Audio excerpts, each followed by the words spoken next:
Students कैसे हैं आप? I really wish you all people are fine.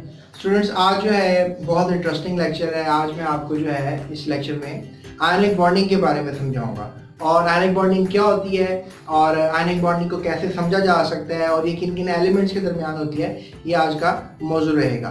वैसे आप लोगों ने केमिकल बॉन्डिंग के बारे में भी पढ़ा होगा।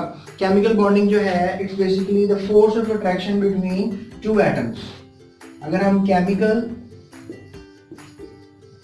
बॉन्ड की जो है डेफिनेशन में देखें तो force of attraction between two atoms, इसे केमिकल बॉन्ड कहते हैं। अब केमिकल बॉन्ड जो है स्टूडेंट्स, इसकी बहुत सी टाइप्स हैं। केमिकल बॉन्ड में जो है आप ले सकते हैं first of all ionic bond, जो भी आपको मैं समझाऊंगा। इसके अलावा जो है वो कोवैलेंट बॉन्ड होगा और इसके अलावा जो है वो मेटालिक बॉन्ड होगा और स्टूडेंट्स के अलावा जो है कोवैलेंट बॉन्ड की टाइप्स भी हो सकती हैं, जिसमें coordinate covalent bond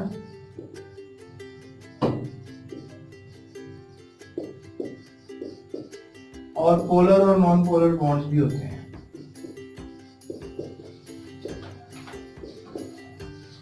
students ionic bond जो है ये अमूमन मेटल्स जमा नॉन मेटल्स के दरमियान ही होता है, जबकि कोवैलेंट बॉन्ड जो है वो हमेशा नॉन मेटल्स के दरमियान ही होता है। और मेटालिक बॉन्ड ओनली मेटल्स के दरमियान होता है। अब आप सोच रहे होंगे ये मेटल्स और नॉन मेटल्स क्या होते हैं। तो स्टूडेंट्स मेटल्स और नॉन मेटल्स जो हैं they are basically a category of elements जो कि पीरियोडिक टेबल में मौजूद हैं। तो लिहाजा आज हमारा जो फोकस होगा वो एटम्स की अट्रैक्शन के ऊपर होगा और वो अट्रैक्शन होगी between metals and non metals. तो इसको समझने की कोशिश करते हैं।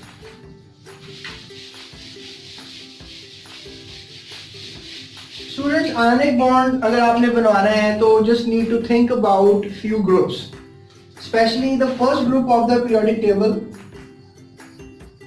जिसको आप अल्कली मेटल्स कहते हैं, और second group of the periodic table जिसको आप अल्कलाइन अर्थ मेटल्स कहते हैं। इन दोनों ग्रुप्स के जो मेटल्स हैं, जो एलिमेंट्स हैं, जो मेटल्स हैं, राइट, ये कहने के if you just think about it, जो हमारे पास फर्स्ट ग्रुप है इसमें lithium, sodium, potassium, rubidium, caesium और फ्रांसियम शामिल हैं। और जबकि अल्कलाइन अर्थ मेटल्स में जो है उनमें बेरिलियम, मैग्नीशियम, कैल्शियम, स्ट्रोंशियम और बेरियम शामिल हैं। तो इसमें अमूमन सोडियम, लिथियम, पोटाशियम ये अमूमन हम रिएक्ट करते हैं। इसके अलावा यहाँ से बेरिलियम, मैग्नीशियम और कैल्शियम को रिएक्शन के अंदर हम समझने की कोशिश करते हैं। जो सेकंड ग्रुप के एलिमेंट्स हैं इनकी वैलेंसी याद रखिएगा स्टूडेंट्स हमेशा +2 होती है, और जो फर्स्ट ग्रुप के एलिमेंट्स हैं इन सब की वैलेंसी हमेशा +1 होती है। तो ये आज के लेक्चर में सीखने वाली बात भी है। स्टूडेंट्स अगर हम फॉर एग्जांपल आयनिक बॉन्ड समझना चाहते हैं तो मैंने आपसे कहा कि इन ग्रुप्स को आपने अमूमन रिएक्ट करवाना है किन ग्रुप्स के साथ, अमूमन 17 ग्रुप के साथ मोस्ट प्रोबेबली, क्योंकि 17 ग्रुप के जितने भी एलिमेंट्स हैं वो सब नॉन मेटल्स हैं। मैंने आपसे कहा था कि आयनिक बॉन्डिंग किसके दरमियान होती है, मेटल्स के दरमियान और नॉन मेटल्स के दरमियान। तो मेटल्स मैंने ग्रुप 2 से ले लिए हैं और ग्रुप 1 से ले लिए हैं, और नॉन मेटल्स मैं अभी फिलहाल 17 ग्रुप की बात कर रहा हूँ जिनको हम हैलोजेंस कहते हैं। तो अभी आप जो है इन एलिमेंट्स के जो नाम हैं आपको पता होंगे, राइट। अगर नहीं पता तो अभी मैं बता देता हूँ आपको। और जस्ट नीड टू कमेंट कि हैलोजेंस जो हैं इनको हैलोजेंस क्यों कहा जाता है, अभी आप मुझे ये कमेंट भी करें, राइट। सो हैलोजेंस जो है आप कह लें इनमें फ्लोरीन, क्लोरीन, ब्रोमीन, आयोडीन और एस्ट्रेटिन जैसे एलिमेंट शामिल हैं। और रिएक्टिविटी में हम हमेशा क्लोरीन, ब्रोमीन और आयोडीन मतलब तकरीबन तमाम मेंबर्स को ही काउंट करते हैं, राइट। सो स्टूडेंट्स आज के लेक्चर में हम क्या सीख रहे हैं, आयनिक बॉन्डिंग, जिसमें हम ग्रुप 2, ग्रुप 1 के एलिमेंट्स को रिएक्ट करेंगे ग्रुप 17 के एलिमेंट्स से, क्योंकि ये नॉन मेटल्स हैं और ये मेटल्स हैं। इसके अलावा अगर हम देखें हमारे पास पीरियोडिक टेबल में जो है वो S ब्लॉक भी है और D ब्लॉक भी है और यहाँ पे P ब्लॉक भी है और नीचे F ब्लॉक भी है। So we got a lot of blocks as well. S block के एलिमेंट्स अमूमन D ब्लॉक के एलिमेंट्स P ब्लॉक के कुछ एलिमेंट्स के साथ रिएक्ट करते हैं मास वाले 18वें ग्रुप के, और ये P ब्लॉक में अमूमन नॉन मेटल्स हैं, ठीक है। P ब्लॉक में अमूमन नॉन मेटल्स हैं जिनके साथ रिएक्शन किया जाता है। तो स्टूडेंट्स क्या सीख रहे हैं कि S ब्लॉक जो है, जो D ब्लॉक को अमूमन ट्रांजिशन एलिमेंट्स भी कहा जाता है। अब आप सोच रहे हैं उनको ट्रांजिशन क्यों कहा जाता है? ट्रांजिशन इसलिए क्योंकि ये F और P के दरमियान आ रहे हैं, ठीक है। आपके और मेरे दरमियान इस वक्त मोबाइल फोन है, तो मोबाइल एक ट्रांजिशन चीज होगा, राइट। तो इस तरह ही आप कह सकते हैं कि F और P के दरमियान जो D ब्लॉक है, that is also known as transition.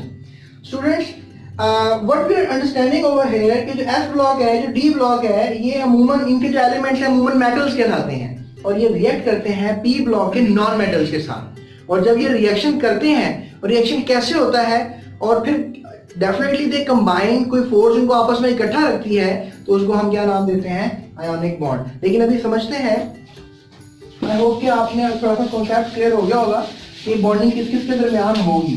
चलें, ऐसा करते हैं कि हैलोजन में से क्लोरीन को ले लेते हैं, ठीक है जी, और इसके अलावा जो ग्रुप 1 अल्कली मेटल है उसमें सोडियम को ले लेते हैं, ठीक है।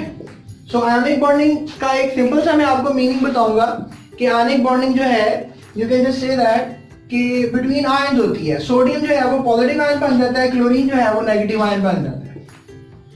तो आपको पता है कि मैग्नेट भी अगर टूट जाए तो उसके जो पॉजिटिव और नेगेटिव हिस्से होते हैं वो आपस में जुड़ जाते हैं। So that makes an idea of ionic bonding.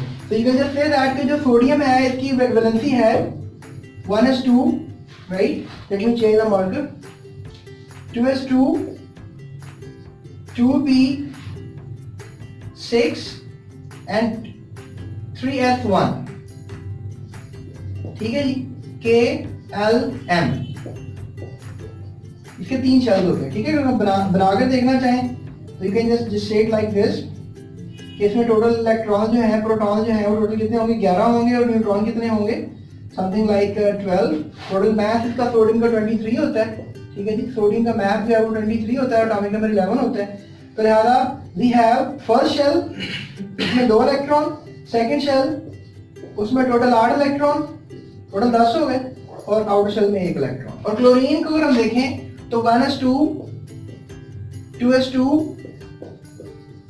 2p6, 3s2, right. तो टोटल कितने हो गए? 2 और 2 6, 10, 10 और 2 12, एंड 3s के बाद जो है 3p6, right. So 2 and 2 4, 4 plus 6 10, 10 plus 12, 12 and 6 18, 17 electron होते हैं। तो 2 3 भी 5 करेंगे, ठीक है। तो ये हो जाएगा K, ये हो जाएगा L, और ये हो जाएगा M। यानी इसके K में है टोटल कितने इलेक्ट्रॉन्स? 2। इसके L में कितने हैं? 8। इसके M में कितने हैं? 5। और इधर देखा जाए तो K में 2 हैं, L में जो है टोटल कितने हैं? 8, और M में सिर्फ 1 है। तो you can just say that कि हमारे पास जो M है इसमें आउटर शेल में 1 इलेक्ट्रॉन है, और यहाँ के आउटर शेल में जो है वो कितने इलेक्ट्रॉन है? 5 इलेक्ट्रॉन है। तो आप कह सकते हैं कि जो 5 इलेक्ट्रॉन हैं they want to become 6, right. तो ये 5 को जो है, सॉरी मैं 7 लिखना था यहाँ पर, मैंने 5 लिख दिया क्योंकि 2 S के अंदर भी है। तो लिहाजा टोटल 7 इलेक्ट्रॉन जो है वो आउटर शेल में है क्लोरीन के, और यहाँ पर सोडियम के आउटर शेल में जो है वो टोटल 1 इलेक्ट्रॉन है।